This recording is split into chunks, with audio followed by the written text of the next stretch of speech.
লাজবন্তী মাঝ রাস্তায় জড়িয়ে ধরল অনুভবকে। হ্যাঁ বন্ধুরা, আমাদের কোণে দেখা আলো ধারাবাহিকের এরকমই একটা নতুন প্রোমো সবার সামনে চলে এসেছে, যেখানে আমরা দেখতে পাবো লাজবন্তী একা একা একটা রাস্তার ধারে টুলে বসে কাঁদছে, বেঞ্চের ওপর বসে কাঁদছে এবং বলছে, আমি কি তবে হারিয়ে গেলাম, আমি কি তবে আর বাড়ি ফিরতে পারবো না, এই বলে প্রচণ্ড কাঁদতে থাকে। তারপরেই অনুভব একটা গাড়ি করে বেরিয়ে আসে। লাজু অনুভবকে দেখা মাত্রই দৌড়ে গিয়ে রাস্তার মাঝে অনুভবকে খুব করে জড়িয়ে ধরে। অনুভব অবাক হয়ে যায়। অনুভব ভাবতে পারেনি লাজু এমনটা করবে।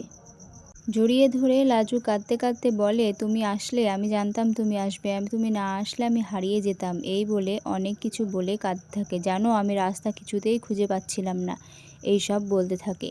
অনুভবের ইচ্ছে করে লাজুকেও সেও ধরে, কিন্তু হাতটা এগিয়ে নিয়ে গিয়েও সে আর লাজুকে ধরতে পারে না।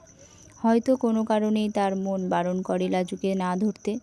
তারপরে একজন লোক তাদেরকে লক্ষ্য করে। সে এসে অনুভবকে বলে, উনি আবার আপনার স্ত্রী নাকি?